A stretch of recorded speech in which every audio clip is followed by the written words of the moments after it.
attitude today of institutional investors and professional investors in China towards this space? Do you see a lot of them already actively participating in DeFi? On the one hand, I have to say that the DeFi is so hot in China. China is always a booming, blockchain market. But I have to say, on the other hand, DeFi is still in infancy to professional investors. But the reason why I always say that China is the biggest blockchain market is because I think at least 99% of the professional investors are still not stepping into the market yet. So I think of course, we know that there are smart traders and liquidity in China. On the other hand, the professional investors are still very cautious in the DeFi market. They study, they design, but not actively trading for now. DeFi logic and even the economic model behind DeFi are not so strange to them. Hi everybody, thanks for tuning into our session today. I'm your host, Robert. Decentralized finance is probably the hottest topic in the crypto community today, and we're currently seeing a lot of exciting activity in the last 2 to 3 months. Today, we want to share with you what we know about users engaging with DeFi on the other side of the world, in China. I'm personally very excited to introduce our 3 distinguished guests today, Eric Gu, Zhou Qi, and Wang Shibin, joining me on the panel today to discuss their perspective on DeFi in China and their prognosis on what the future holds for this exciting sector. So, gentlemen, can you each take some time to briefly introduce yourselves? Sure, I'll start. Hello, everyone. My name is Eric Gu, being in the crypto space since 2013. So currently, I'm running my own project called MetaVerse. So we have a chain called ETP and another chain called DNA. We're trying to do a dual chain at this moment. So currently, I'm in Canada. So we have a team in Canada. We have a European team and 2 Chinese team located in Shanghai and Shenzhen. They are both working on the crypto space. Since 2013, I've seen uppers and downs and many excitements. So the DeFi is really this year's excitement. So let's talk about it. Hey everyone, this is Zhou. I'm the founder of QuarkChain, a next generation sharding technology built on top of sharding technologies with, for example, high performance. And also I'm currently a technical advisor of a DeFi project called Equalizer, which aims to become a next generation DEX. So I'm firmly believe in the DeFi, which can fundamentally change the financial world. And also I'm actively participate in a lot of DeFi events, especially recently experienced a lot of up and down. And so we'll be very happy to share my thoughts and opinions in the market. Hi, everyone. It's my pleasure to be here. So thank you for inviting. My name is Shibin Wang. I'm the co-founder of Hong Kong BitEX. So Hong Kong BitEX is a digital asset trading platform based in Hong Kong. We provide brokerage and trading service to professional investors, not just in Hong Kong, also to international investors. Now we are in process of application license from local regulator SFC. Before founding Hong Kong BitEX with my partners, I spent more than 15 years in investment banking as banker and portfolio manager, including Goldman Sachs and Deutsche Bank. It's my pleasure to talk with you guys about DeFi here today. Thank you. Great. So let's jump into our first question. How actively is the Chinese community currently engaging with DeFi and building on DeFi? Are they yield farming on protocols like Compound or Uniswap? Are they speculating on DeFi tokens?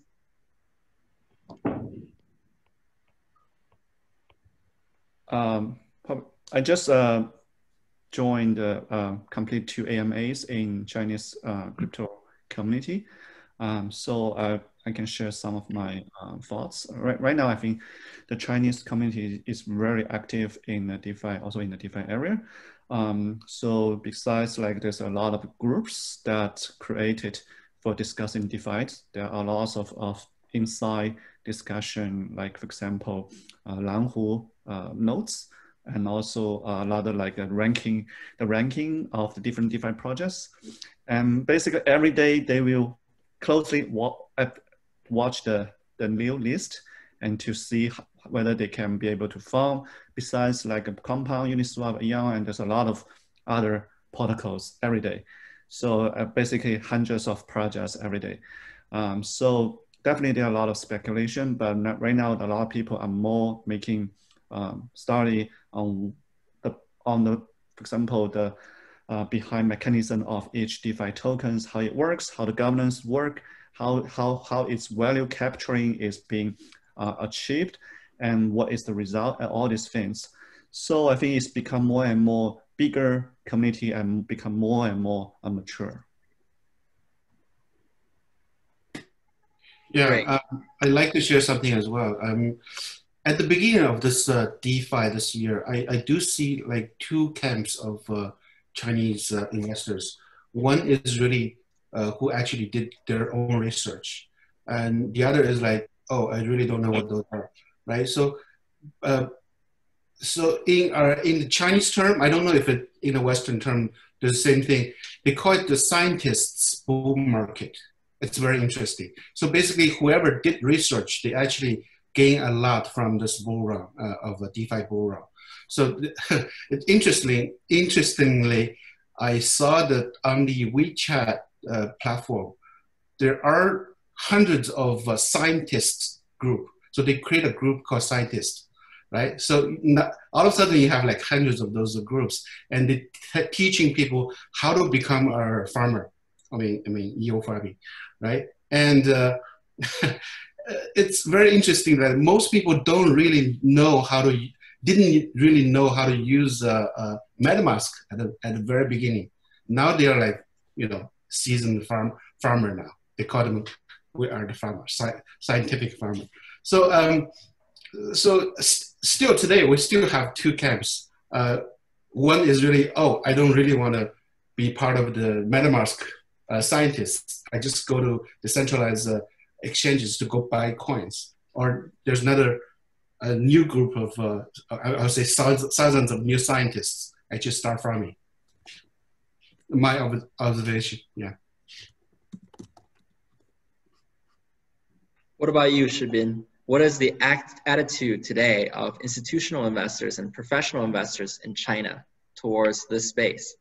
Do you see a lot of them already actively participating in DeFi? On the one hand, I have to say that the DeFi is so hot in China. China is always a booming, blockchain market. But I have to say, on the other hand, DeFi is still in infancy to professional investors.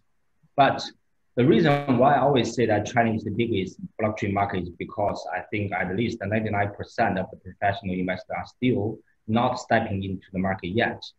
So I think of course, we know that there are smart traders and liquidity in China. On the other hand, the professional investors are still very cautious in the DeFi market. They study, they design, but not actively trading for now. DeFi logic and even the economic model behind DeFi are not so strange to them. And they can even find some answers in DeFi to deal with the problem. For example, everybody in China know the P2P lending. I believe P2P lending should be a very different picture if there was DeFi protocol as supporting at that time. It's not joking. Actually, we need many things to do to comfort the professional investor to use or trade DeFi.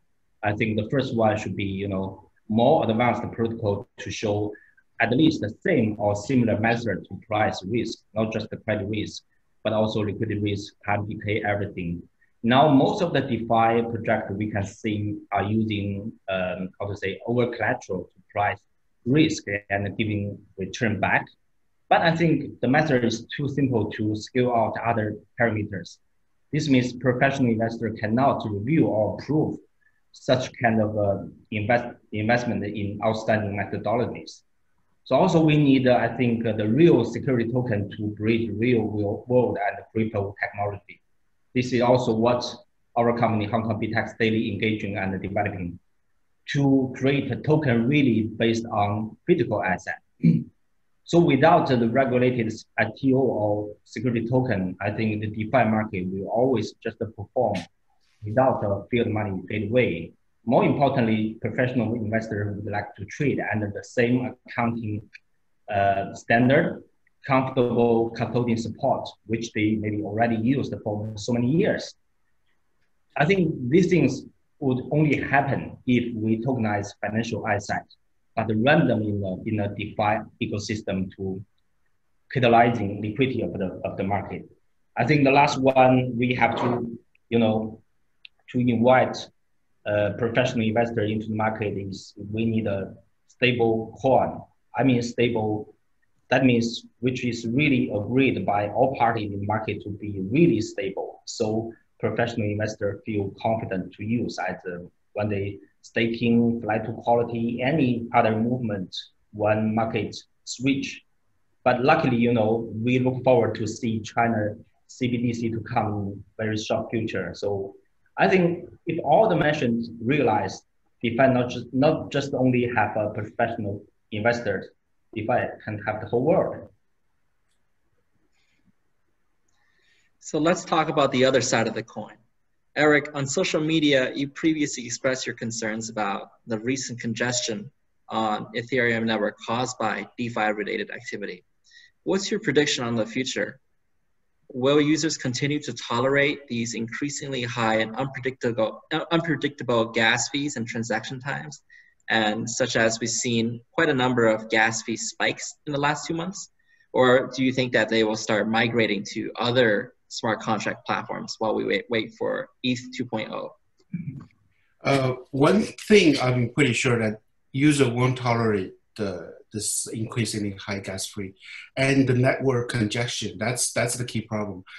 If you ever tried this liquidity mining, basically if you go to let's say Sushi Swap, right? You say you approve a pair, then you add liquidity on Uniswap and you come back to start farming. But you probably already sent like 4 or 5 different transactions already. So number one, each transaction can cost you $5 to $10. So it might cost you anywhere from $25 to $50. Then it could luckily cost you about 10 to 20 minutes. Or if you did something wrong, you didn't give enough gas, it could cost a day, right? So I don't think user will be able to do anything like that when the traffic increased 10 times by early next year, right? So the traffic, if the traffic increased 10 times, then the Ethereum network won't hold. That's my general sense. Now, ETH 2.0 is coming. A lot of people ask me if ETH 2.0 will solve the problem. This is a very tricky question. I think maybe Zhou has more insights on that, because from my knowledge that this year's delivery is the phase 0, they call it. The only thing they have is a beacon chain. So beacon chain doesn't really solve much problem. And next year, by the end of next year, they're gonna deliver sharding chain. Still, it won't solve other problem. If you have like 10 times or maybe 10 times or 50 times of traffic increase, that wouldn't really solve the problem. So my proposal to this problem actually come 3 solutions. Number one, don't hate me for this, centralization. Don't hate me for this. If it's really networks really congested, then I mean centralized exchanges like Shibin has, you guys are lucky that in the right position, because people can just send funds to you and you do liquidity farming, you do the DeFi for them. That's one solution. I know this idea may not fly in Silicon Valley, but still it's a solution. I need to say it. The other solution is, number 2 solution is layer 2 technology. I think a lot of people a lot of teams are already doing the layer 2 research. So I think that might solve the problem, but I'm not 100% sure. When will be a really good layer 2 project delivered? I don't know. So the third solution, just like you mentioned, migrate to some other smart contract platform. even not smart contract platform. I believe BTS is not a smart contract platform, and they just recently had a 5.0 release that comes with auto market maker.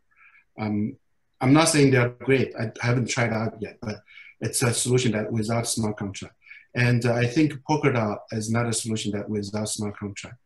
Of course, you can try Tron. Tron is like almost same as a EVM. It's a smart contract platform. But to me, I will more lean towards layer 2 solution. I just mentioned that I actually leading have a project called MetaVerse. We recently have this DNA chain. DNA chain is really a layer 2 solution, and hopefully we'll solve that problem.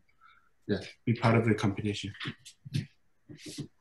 So that's actually a great segue into my next question. What are some of these up and coming DeFi applications built by Chinese development teams that the audience should hear about? Well, sorry, I'm gonna continue. So I have my DNA chain. I think by next week we'll have a DNA swap. So it's a decentralized swap exchange. And also by next month, we will have a decentralized exchange running on DNA chain, which is the layer 2 solution. So just want to mention this. So what do we see in China, DeFi market is people are really using Western technology to solve some China local problem. For example, so I'm not, I don't have comments on the technology development, but I think some idea in China is good. For example, DeForce is a Chinese-based project trying to provide the underlying infrastructure to DeFi and open financial applications to integrate decentralized exchanges, like to link money markets or loan market. Another project, DeBank, is kind of all-in-one DeFi wallet based on data dashboard that people can use that to find the DeFi trading opportunities in the market. I think it is maybe can help people to lower the threshold to the DeFi investment market. I think that's good. Ideas are good.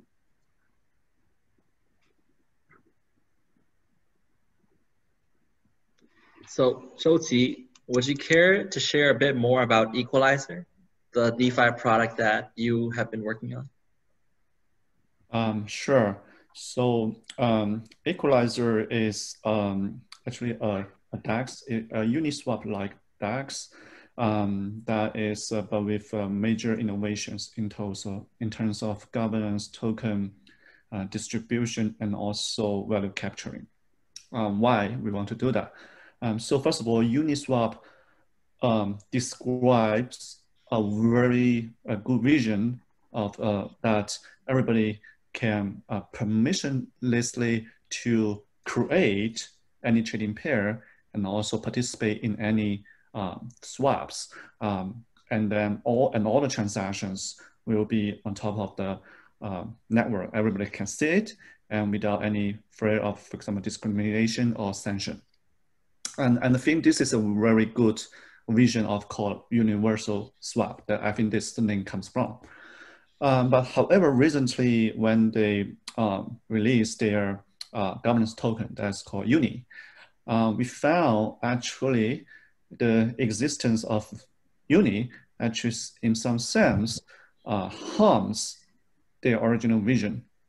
So actually when they start, the Uni only offer to 4 trading pairs to provide liquidity mining incentive for these 4 trading pairs, while for the rest of the token pairs, trading pairs, they are not able to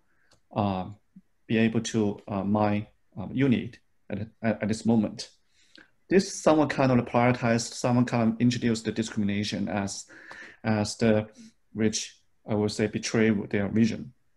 And further, in order to become one of the maybe the 5th or 6th trading pairs, in order to get the governance token incentive, they need to go through the governance voting, which in general need to collect 4% of the unit in the total circulating supply. That means it's about 20 million US dollar, worth 20 million US dollars. So I need the support from all those votes. And this kind of like become a very high bar for those tokens that, hey, for those small amount of tokens that they say, hey, although they contribute some traffic, they also contribute trading fee on Uniswap. Unfortunately, they may be highly unlikely that they will be able to get any incentive from governance token distribution. And so our vision try to solve this problem. So our slogan is that for all trading pairs, they are born equal. As long as they are able to contribute to the DEX, to the ecosystem, for example, by trading fee, then they are entitled to receive the governance token incentive and use this token to vote for their long-term benefits of whole ecosystem. And this is something that we really believe the universal swap, not only the swap, not only the added liquidity, but also in terms of getting the incentive of the governance token everybody should be on the same rights, have the same right. And that's why we come up with the name called Equalizer, because we want it to be more equal, not only to swap or not only add liquidity, but also for governance token incentive. And so this is a product that we are actually very excited to work on it. And right now it is online at equalizer.fi. And so it's first liquid mining will happen in roughly 2 and 3 hours. And we have the auditing report. We also have initial launch, and a lot of people are discussing. So I'm very happy to share the Equalizer also here. Thank you. Great. Can't wait to try it out when it launches. So gentlemen, do you have any closing remarks for our listeners today? Yeah, we noticed that growth in DeFi during the 2020 is largely due to the new buyers emerging from China market. And also among all topics related to DeFi, we will pay more attention on the combination or the correlation between decentralized exchange and centralized exchange, because of course, we are building a regulated trading platform in Hong Kong. So again, I'm so happy to be here, and I'm looking forward to discuss that topic with Eric, Josie, and Robert in the near future. Thank you so much. Yeah, sure. I think DeFi is here to stay. I think DeFi actually solved the liquidity problem, which is very important in the crypto industry. And I think the second half, actually the last quarter of 2020, I can't wait for this year to end. But for the last quarter of this year, I think DeFi together with NFT will bring another big wave. I hope it will bring a new bull market. Plus this year's halving, Bitcoin halving. I guess everybody already forgot about the halving, but remember, halving effect will take effect in a year time. So I really look forward to witness the new bull market together with all of you. Yes, I think for this year, I think the biggest surprise is probably the DeFi. I still remember last year, people are still debating, arguing what is the future of blockchain. And at the time, the market is so bearish that I know a lot of people left the market, and also cannot find hope. But this year with the DeFi, actually, this is really surprised everybody, because like when we see at the beginning of this year and right now, for example, even for 3 months, for example, in June, at that time, the total lock, for example, DeFi, the asset value is roughly 2 billion. Right now, it's more than 10 billions, and just in short 3 months. And I would imagine one day this can be even more, maybe becomes hundreds of millions, and maybe becomes of thousands of billions, and even more. So I think this is a really, really exciting market, and it's just beginning. Everything is beginning, and I really believe that this can bring a lot of renovations in this also in this blockchain area. For example, the better blockchain infrastructure, better L2 layers, and also more innovations in the DeFi applications. So I'm very happy to be in this area. I'm looking forward to for its future growth.